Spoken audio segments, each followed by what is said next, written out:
Johnny master bail petition పై విచారణను రంగారెడ్డి జిల్లా fast track ప్రత్యేక పోక్సో కోర్టు అక్టోబర్ 7కి వాయిదా వేసింది. అసిస్టెంట్ కొరియోగ్రాఫర్ పై అత్యాచార ఆరోపణలు పోక్సో కేసులో ఆయన అరెస్ట్ అయ్యారు.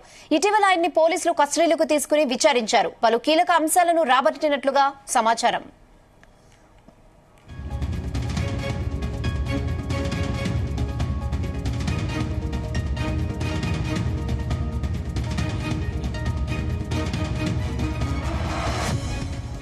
ఇదే విషయంపై మరిన్ని updates crime bureau chief Raviteja అందిస్తారు. రవితేజ, జానీ మాస్టర్ అరెస్ట్ తర్వాత మొదటిసారి ఈ రోజు అతని బెయిల్ కి సంబంధించినటువంటి విచారణ సాగింది.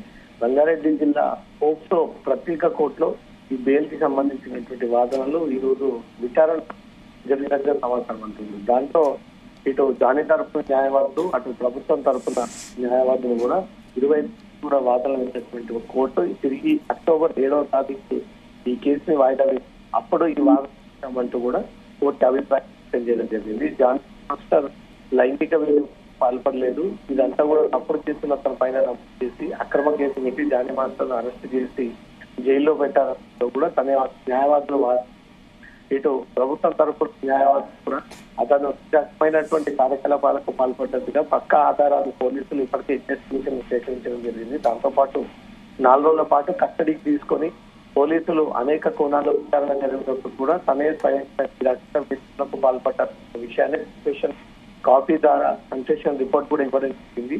అది త్వరలో సబ్మిట్ చేస్తాము అన్నట్టుగా కూడా అటు ప్రభుత్వం తరఫున న్యాయవాదులు కోర్టుకి ఈ వాదనలు వినిపించినటువంటి వెంటనే రెండు వైపు వాదనలు విన్న తర్వాత బెయిల్ పిటిషన్ పై విచారణ అక్టోబర్ 7వ తేదీ విచారణ చేస్తాము. అప్పుడు ఈ కేసుకు సంబంధించినటువంటి ఇరుపక్షాల వాదన విన్న తర్వాత నిర్ణయం తీసుకుంటాం అన్నట్టుగా మాత్రం తిరిగి అక్టోబర్ 8కి వాయిదా వేసినట్టుగా సమాచారం వస్తుంది. రేహానా,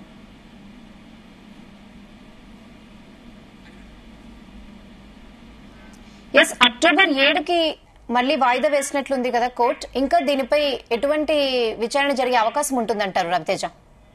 అటు ప్రభుత్వం తరఫున న్యాయవాదులు ఈ బెయిల్ విషయంలో కౌంటర్ కూడా దాఖలు చేసేటువంటి అవకాశం ఉంటుంది. జానీ మాస్టర్ అమ్మాయితో పరిచయం ఎలా ఏర్పాటు చేసుకున్నాడు, ఎన్ని నెలల పాటు ఎన్ని సంవత్సరాల పాటు ఈ అమ్మాయితో కలిసి రిలేషన్ మెయింటైన్ చేశాడు, జూనియర్ కొరియోగ్రాఫర్ గా ఎందుకు అమ్మాయిని నియమించుకొని ఎలాంటి దురుద్దేశం ఉంది అనే దానిపై కూడా పూర్తి స్థాయిలో పోలీసులు ఇప్పటి వరకు జరిపినటువంటి ఇన్వెస్టిగేషన్ వివరాలతో కలిసి పబ్లిక్ ప్రాసిక్యూటర్ ప్రభుత్వం తరఫున న్యాయవాదులు ఈ వివరాలన్నీ కూడా కౌంటర్ రూపంలో దాఖలు చేసిన తర్వాతే ఈ బెయిల్ కి సంబంధించినటువంటి అంశంపై ముందుకు వెళ్లేటువంటి అవకాశం ఉంటుంది. పోక్సో కేసు నమోదవడము, అతని మీద రేప్ జరిగినట్టుగా కూడా ఆరోపణలు పోలీసులు మోపడము, 376, 323, 506 లాంటి కఠినమైనటువంటి శిక్షలు జానీ మాస్టర్ పైన నమోదు ఉన్నాయి. కాబట్టి ఈ కేసుకి సంబంధించి అన్ని ఆధారాలని పక్కగా పోలీసులు విచారణలో ఇన్వెస్టిగేషన్ లో ఇవన్నీ కూడా బయటకు తీసి కోర్టుకి సబ్మిట్ చేయాల్సి ఉంటుంది. కాబట్టి బెయిల్ కంటే ముందుగానే పబ్లిక్ ప్రాసిక్యూటర్ వైపు నుంచి కౌంటర్ దాఖలు చేసిన తర్వాత ఆ కౌంటర్ పరిశీలించిన తర్వాత ఈ బెయిల్ ఇవ్వాలా లేదా జానీ మాస్టర్ అనే దానిపై మాత్రం కోర్టు ఒక తుది నిర్ణయానికి వచ్చేటువంటి అవకాశం ఉంటుంది. రేహానా, మరోవైపు జానీ మాస్టర్ వైఫ్ ఏమి ఇవన్నీ ఫాల్స్ ఎలిగేషన్స్ అంటున్నారు. సో జానీ మాస్టర్ తరపు లాయర్ ఏం చెప్తున్నారు ఈ కేసుపై? జానీ మాస్టర్ భార్య తప్పుడు కేసులు ఆ రకంగా వ్యవహరించడానికి మాత్రమే ఆరోపణలు చేపడుతోంది. కానీ కోర్టుకి నోటి మాటతో పాటు డాక్యుమెంట్ ఎవిడెన్స్ కీలకం. ఇటు జానీ మాస్టర్ తప్పు చేయలేదు అనడానికి జానీ మాస్టర్ న్యాయవాదులు ఏ రకమైనటువంటి వాదనలు వినిపిస్తారో, జానీ మాస్టర్ తప్పు చేశాడు అనే దానిపైన పూర్తి ఆధారాలు ఇప్పటికే పోలీస్ శాఖ నుంచి నార్సింగి పోలీసులు సేకరించి ఆ వివరాలన్నీ కూడా కోర్టుకి త్వరలో ప్రొడ్యూస్ చేయనుంది. కాబట్టి తనను విచారించినటువంటి 4 రోజుల కస్టడీలో కూడా అనేక అంశాలు తనే స్వయంగా అంగీకరించి ఒప్పుకొని కావాలనే దురుద్దేశంతో ఈ అమ్మాయిని జూనియర్ కొరియోగ్రాఫర్ కిందకి పెట్టుకొని ఈ రకంగా వేధింపులకు పాల్పడ్డము, దాంట్లో మతం అంశం ఒకటి తెరపైకి రావడము, మతం మార్చుకొని అమ్మాయిని వివాహం చేసుకోవాలనే ఒక టాపిక్ పై కూడా ఈ 4 రోజుల పాటు కస్టడీలో జానీ మాస్టర్ ని క్వశ్చన్ చేయడము, దానికి తను అంగీకరించినట్టుగా కూడా సమాచారం అందుతుంది. ఇవన్నీ కోర్టులో నోటి మాటల కంటే కూడా ఆధారాలని బట్టి కోర్టు ఈ నిర్ణయాలు తీసుకునేటువంటి అవకాశం ఉంటుంది, బెయిల్ ఇచ్చేటువంటి అవకాశం ఉంటుంది. కాబట్టి దర్యాప్తు సంస్థలు పోలీసులు చేపట్టినటువంటి ఈ ఇన్వెస్టిగేషన్ సంబంధించినటువంటి అంశాలన్నీ కౌంటర్ రూపంలో దాఖలు చేసిన తర్వాత